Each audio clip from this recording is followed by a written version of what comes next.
O programa está oficialmente aberto. Hoje, dia 30 de maio de 2026. Você está no canal Cuesta Verde Jornalismo de Verdade. Você gostaria de ter um bar? Sim, de ser o dono de um boteco? Ou para você que já é do ramo, apenas mudar de endereço? Talvez adquirir mais um estabelecimento gastronômico para o seu império? Bem, o Naldos Bar está à venda. Sim, o meu amigo Naldo quer se aposentar e, por isso, está vendendo o seu bar. Bar que fica em um ponto privilegiado, na divisa entre Santos e São Vicente, junto aos tambores. Com detalhe, por se tratar de um estabelecimento tradicional, você estará adquirindo mais do que um bar, estará adquirindo uma história. Logo, entre em contato com o Cuesta que eu faço o meio de campo entre você e o Naldo. Ou vá diretamente lá, sendo que o contato do Cuesta e o endereço do Naldos Bar estão na descrição. Sim, vamos lá, porque hoje é sábado. E sábado é dia de fazer o quê? Exercitar o fígado. E qual é o melhor lugar para fazê-lo? Na nossa academia etílica preferida, o Bar do Naldo. Dito isso, livro de oração em mãos. Quem não tiver, mãos em posição de prece, muito respeito, que respeito é bom e a divindade gosta. Página 70, oração ao Senhor. Ó Senhor, é o Cantare, fonte de todas as luzes, de todas as forças, de todas as sabedorias, de todos os amores. Dai-nos a luz, dai-nos a força, dai-nos a sabedoria, dai-nos o amor. Ó Senhor, nosso Pai, protegei a terra, planeta, do amor, protegei-nos de todos os males, dai-nos o futuro. Ó Senhor, muito obrigado por nos dar a luz, agradecemos de coração. Eu peço a Nosso Senhor El Cantare que, por favor, não permita que injustiça alguma ocorra durante esse programa. Muito obrigado. É isso aí, gente. Hoje temos o Cuesta em dose dupla, sim, dose dupla, porque o Cuesta é para os fortes. E hoje regressamos ao estudo deste livro aqui, O Grande Conflito, de Ellen G. White, no caso, tratando da questão mariana, dando sequência à questão mariana. Mas vamos ao texto que temos muito para conversar durante ele. Antes de seguir, quero fazer uma reparação. Dado que ao término do último programa da série, eu disse que o termo católico é latino. Não, ele é grego. Para um melhor entendimento, vamos ao artigo ao cunhado de Desde quando a igreja começou a usar o nome católica, que foi publicado no site CNP do padre Paulo Ricardo. Lendo-se nele que o adjetivo católica é anterior ao nascimento da igreja. Dado que vem do grego católico, se quer dizer aquilo que é conforme o todo. Hoje em dia, a palavra equivalente seria holística, abrangente. Tanto é que o pessoal, principalmente do movimento Nova Era, gosta do termo holístico, medicina holística, ou seja, que abrange tudo, nada fica de fora. De uma forma geral, a tradução para a palavra católica é universal. É aqui que deu o embrólio ao término do último programa, que eu citei a Igreja Universal do Reino de Deus, na verdade, Igreja Católica do Reino de Deus. Você vê que o pessoal não tem muita criatividade para inventar nome. Sendo que o primeiro documento histórico que contém o adjetivo católica, referindo-se à igreja, é uma carta de Santo Inácio de Antioquia. Só quero parar aqui para dizer o seguinte. Algumas pessoas falam Antioquia, mas o correto é Antioquia, porque a palavra não é proparoxítona, ela é paroxítona, ok? O primeiro documento histórico que contém o adjetivo católica, referindo-se à igreja, é uma carta de Santo Inácio de Antioquia à igreja de Esmirna, escrita após a sua prisão, que o levou ao martírio em Roma, na qual se lê que segue ao bispo, vós todos, como Jesus Cristo ao Pai. Segue ao presbítero como aos apóstolos. Respeitai os diáconos como ao preceito de Deus. Ninguém ouse fazer sem o bispo coisa alguma concernente à igreja. Como válida só se tenha a Eucaristia celebrada sob a presidência do bispo ou de um delegado seu. Aqui dá para ver que a turma já estava avacalhando naquela época, porque ele está falando do respeito à autoridade dentro da igreja. A comunidade se reúne onde estiver o bispo e onde está Jesus Cristo está a Igreja Católica. Nota, o termo igreja vem do grego eclésia, que significa convocação. Logo, Igreja Católica é algo como chamado geral. Bem, agora que eu vou fazer umas considerações aqui, mas antes de seguir, eu vou usar o termo igreja de uma forma ecumênica. Quando eu falar igreja, eu estou me referindo à igreja católica, evangélica, à mesquita, à sinagoga, ao chibo, ao terreiro, à estrutura igreja como um todo. Os evangélicos gostam muito de usar o termo, Deus está te chamando. Você vai um dia olhar a igreja deles, não, mas Deus está te chamando. Deus não está te chamando para porra nenhuma. Deus não está chamando ninguém, pois cada um tem a sua missão, cada um vai descobrir a sua missão no seu tempo certo e vai descobrir também a sua vertente religiosa que é inerente à sua missão. Isso é algo que não tem nada a ver com Deus diretamente. Cada um tem a sua missão, ok? Quem está chamando você é a autoridade da igreja. Quem faz a gerência da igreja para quê? Para pagar a conta. Simples, é caro gerir uma igreja. Eu já fui monge de templo, eu já fiz isso. Já geri templo, é caro para dedéu, meu. Vocês imaginam, vai dinheiro para todo lado. E, por exemplo, na Rap Science, da qual eu fui monge, a gente chamava esse ato de chamar as pessoas de difusão. Na igreja evangélica chama-se de evangelização. E é a autoridade desse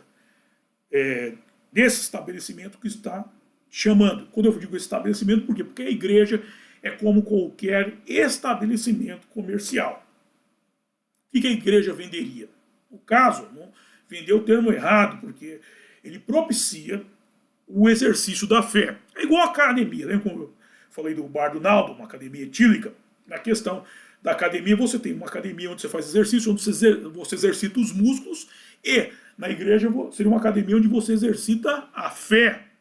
Ok? Então, é natural que se faça o recolhimento de recursos para manter a estrutura da igreja. Mas a igreja não paga imposto, mamá. E não tem que pagar mesmo.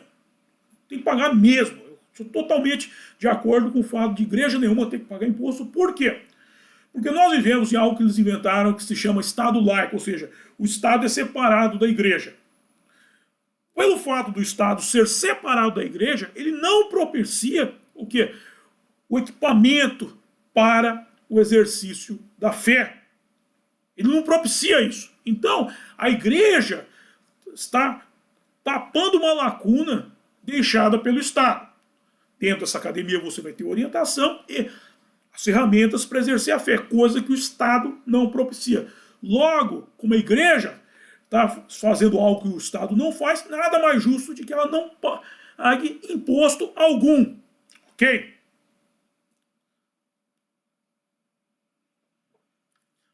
Atenção agora, que nós vamos agora para uma parte muito interessante. De volta ao Inefáveis Deus, nele o Papa Pio IX escreveu o quê? Grandíssima alegria sentiram, aliás, em decretar que a festividade da Concepção deva ser considerada por toda a igreja exatamente como a da Natividade. A Concepção, o milagre da Concepção, está no mesmo patamar, foi estabelecida pelo Papa Pio IX como o milagre da Natividade. Estão pareadas. Atenção agora que a coisa vai ficar interessante. Vamos lá. Grandíssima alegria sentiram, aliás, em decretar que a festividade da Concepção deva ser considerada por toda a igreja exatamente como a da Natividade, que deve se celebrar pela Igreja Universal com oitava, que deve ser guardada santamente por todos como as de preceito e que deve haver no Santuário Papal, em nossa patriarcal Basílica Liberiana, anualmente um dia dedicado à Concepção da Virgem. Tudo bem. Já que você vai colocar a Concepção no mesmo patamar da Natividade, se você tem o dia da Natividade, você tem que ter o dia da Concepção. Só que isso é difícil de de estabelecer. A concepção varia de mulher para mulher, ou seja, é algo que é difícil de estabelecer. Mas eles encontraram um atalho aí. Vamos lá. No site Santuário Santa Paulina, em 26 de dezembro de 2015, publicado foi o artigo cunhado de Oitava de Natal. Oitava. Atenha-se ao número 8. Oitava de Natal. Curiosidade sobre este tempo de graça. Lendo-se que a principal curiosidade sobre a oitava de Natal é o seu conceito litúrgico. A igreja celebra os 8 dias após o nascimento de Cristo, de 25 de dezembro a 1º de janeiro, sendo que o número 8 tem um simbolismo bíblico profundo. Ele não é só o infinito de pé. Pois, no Antigo Testamento, era o 8º dia em que as crianças eram circuncidadas, entrando em aliança com Deus. Isso é da cultura hebraica, ok? Em Gênesis, capítulo 17, do versículo 9 ao 13, se lê que Deus disse a Abraão: quanto a você, há de guardar o meu pacto, você e seu descendente, segundo as suas gerações. Este é o meu pacto que guardará entre mim e você, até mesmo o seu descendente, e terão de ser circuncidados na carne de seus prepúcios, e isso terá de servir de sinal entre mim e vocês. E cada macho seu, aos 8 dias de idade, terá de ser circuncidado. E cada macho seu, aos 8 dias de idade, terá de ser circuncidado, segundo as suas gerações, todo nascido na casa e todo comprado por dinheiro de qualquer estrangeiro que não procede de seu descendente. Ou seja, ninguém escapa. Na cultura hebraica não existe esse negócio de liberdade religiosa. Sim, você estava na casa de um hebreu, um escravo, ele vai ser circuncidado também. Não interessa. Nasceu, 8º dia, pega a pica do cara e não tem erro. Isso aqui é igual marcar gado. Isso aqui é igual marcar gado. Claro, vamos lá. Tem a questão medicinal da coisa. Em alguns países dos Estados Unidos, principalmente, é normal se tirar o prepúcio do nenê para quê? Para evitar a fimose. Tem a questão da fimose, questão, como eu falei, medicinal, e na questão religiosa, os árabes também o fazem, os islâmicos como um todo fazem, porque eles seguem a vertente judaico-hebraica islâmica. Só que na Igreja Católica houve o rompimento. Que é judaico-cristão. Vamos sobre esse novo. É judaico. Não, hebraico-judaico, cristã e islâmica. Só que, nesse inteirinho aí, os cristãos saíram da isso. Eles fizeram uma ruptura com o Deus hebreu nesse ponto. Você pode ver. O cristianismo praticamente não respeita o Antigo Testamento. E isso daí está errado porque o Cristo já disse, eu li isso em outros momentos, você disse, eu não vim para abolir a lei, eu vim para cumprir a lei. A pessoa fala, mas cumprir a lei é o nascimento dele, é o término da lei. Não, cumprir a lei como um todo. É abrangente, é holístico. Inclui tanto o cumprimento da promessa de Deus quanto dos preceitos divinos. Ou seja, não comer camarão, fazer a circuncisão, isso aí deveria estar no pacote cristão. E não, foi tirado tudo isso daí.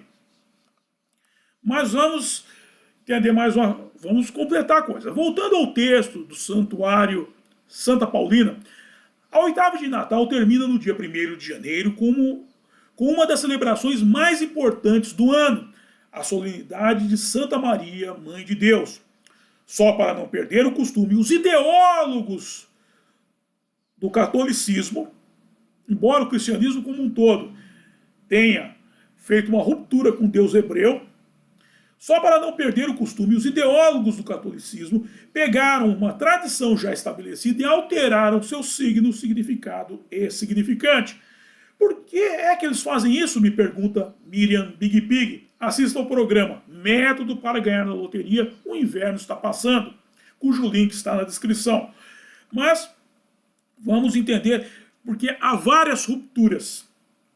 Eu já ouvi falando das rupturas com o Deus hebreu, não é de hoje. Primeiro ponto que a gente tem que entender, primeiro ponto, quando se eu falo ali hebraico, judaica, cristã, islâmica, a última vertente seria o islamismo, e você vê que tem um salto, porque o Islã respeita o Antigo Testamento. Antes da cultura hebraica, nós temos a cultura egípcia. Okay? Os hebreus passaram muito tempo no Egito e assimilaram essa cultura. Tanto é que a Cabala, o que é? É uma prática mística, ocultista dos egípcios, que Moisés aprendeu e transmitiu para os sacerdotes hebreus. Ok?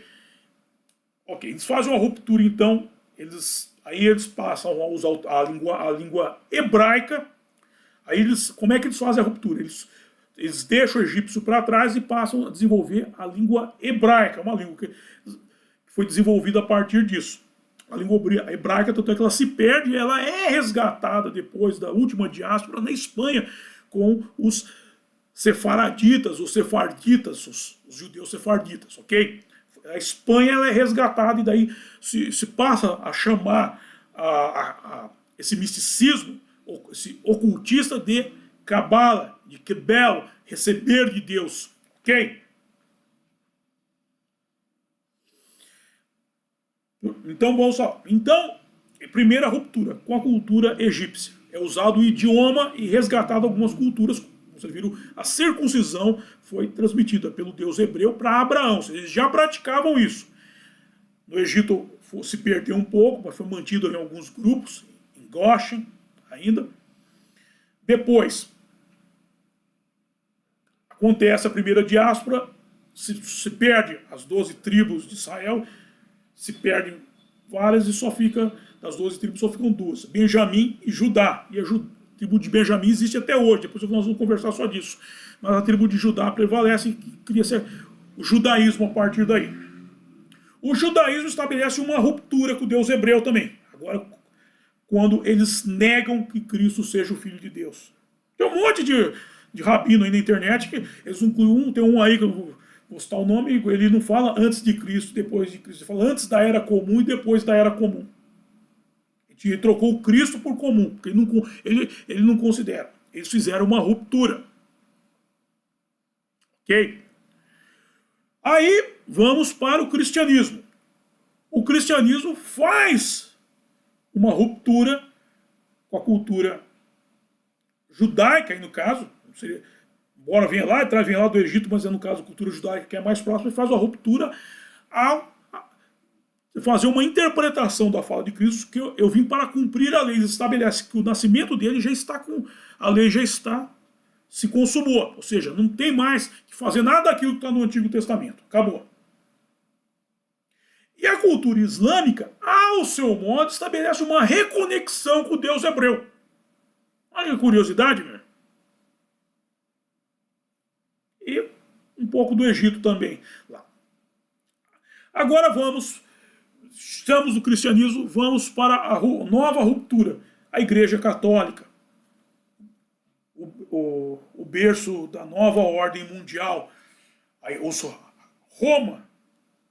Acaba o Império Romano salta para dentro do Vaticano, e aí o que eles fazem? Eles começam a pegar de todas as religiões, aí sim um surrupiar ecumênico, eles passam a pegar as culturas das religiões mais próximas e adaptá-las, a torná-las aptas para a prática do cristianismo católico.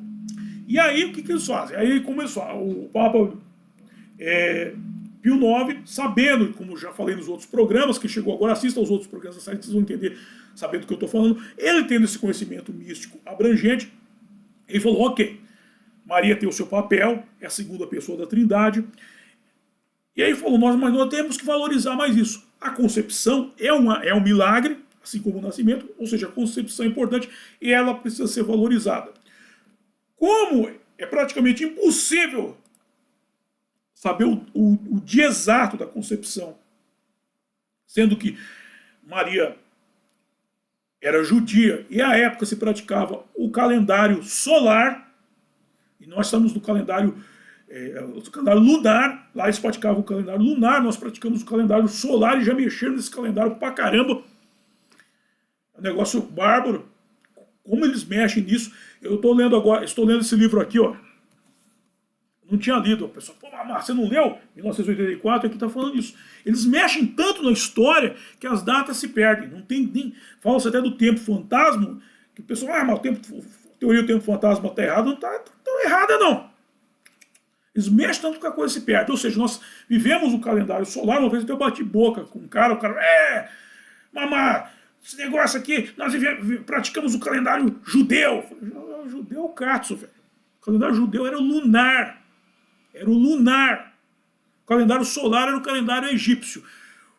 O calendário lunar, tudo é marcado pelas luas, claro. Ah, mas não é igual, não é porque o dia não tem 24 horas exatas, são 23 horas e 59 minutos, 58 quebrado, e isso dá, no fim das contas, uma discrepância. E o calendário lunar, o calendário solar, ele se baseia não no quantas vezes o sol aparece no céu, mas quando ele aparece, que são solstícios e os equinócios, é por isso que se marca. E como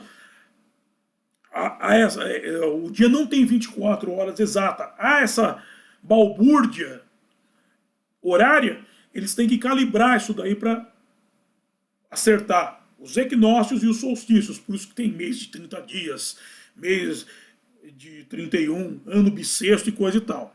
Ok? Ou seja, como é impossível descobrir qual foi o dia da concepção de Maria, o que eles fazem? Vamos pegar a festa mais próxima, a festa da circuncisão, o 8º dia, dia 8. Claro, quando você fala 8º dia, é a partir do nascimento da criança. É igual o sábado, o sabate. O pessoal faz o 6º dia. Não é o sexto, não é o sábado, não é um dia estabelecido. É o 6º dia a partir do dia que eu comecei a trabalhar. O 6º dia é dia de descanso. Okay? É uma coisa muito personalizada, isso é interessante isso. É o 8º dia do nascimento da criança. Como eles estabeleceram que o nascimento foi no dia 25, o dia 1º de janeiro obrigatoriamente passou a ser a chamada 8ª de Natal. E eles pegaram o quê? Uma festa, que era a festa da circuncisão, que dentro da cultura judaica, nas mesquitas, é uma festa mesmo, porque é onde é feito o pacto com Deus na carne, é marcado que tem gado na carne, esse pacto com o Deus hebreu, ou seja, é uma festa. Contudo, eles pegaram isso e, como já é algo festivo, e adaptaram essa festividade ao calendário católico, e algo que já está no inconsciente coletivo passa a ter um direcionamento para o dia que a solenidade de Santa Maria, Mãe de Deus. Por isso que o dia 1º de janeiro é o dia de Santa Maria, Mãe de Deus. Ok, gente? Dito isto, encerro o programa de hoje. Ok? Legal esse programa, hein? Vamos para a hora de passar o chapéu, que é a hora que eu mais gosto, é a hora que vocês mais gostam também, que é a hora em que eu ganho uma graninha. Bem, vamos para a descrição do programa. Nele, eu estou disponibilizando os métodos de arrecadação de fundo por via direta e via indireta. Por via indireta, os meus livros, aqui a começar por A Máquina da Verdade, ó, nesse livro Menino Veste Azul e Menina Veste Rosa, pode dar para a criançada, que a criançada irá adorar. Depois tem o meu outro livro aí, o romance A Saga de Kid Winchester, sim, para os adultos. E, na sequência, o link do curso Fundamentos do Exorcismo. Agora vamos para a arrecadação de fundos por via direta. Ao apoio do meu blog O Mochileiro Místico, o Pix, você já fazer agora sua doação, doe, como diria o Botim, doe, sim, faça uma doação para o Cuesta que nós precisamos, e o PayPal para os acólitos do estrangeiro. Aí tem o link com letras de Mateus, meu álbum de rock, em parceria com meu amigo Renato Pop, e o programa Método para Ganhar na Loteria. O inverno está passando. O que tem, enfim, loteria, inverno com a circuncisão, né? Sorte.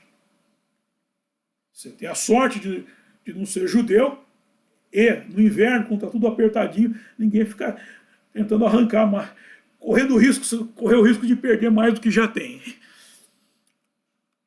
Aí tem o contato do Cuesta, para você mandar suas dúvidas, sugestões de pauta e coisa e tal. Tem o link do grupo do Cuesta no Getter e do grupo do Cuesta no WhatsApp, nosso canal mais estreito de comunicação, e Naldos Bar, o ponto de encontro dos acólitos, a nossa academia etílica preferida.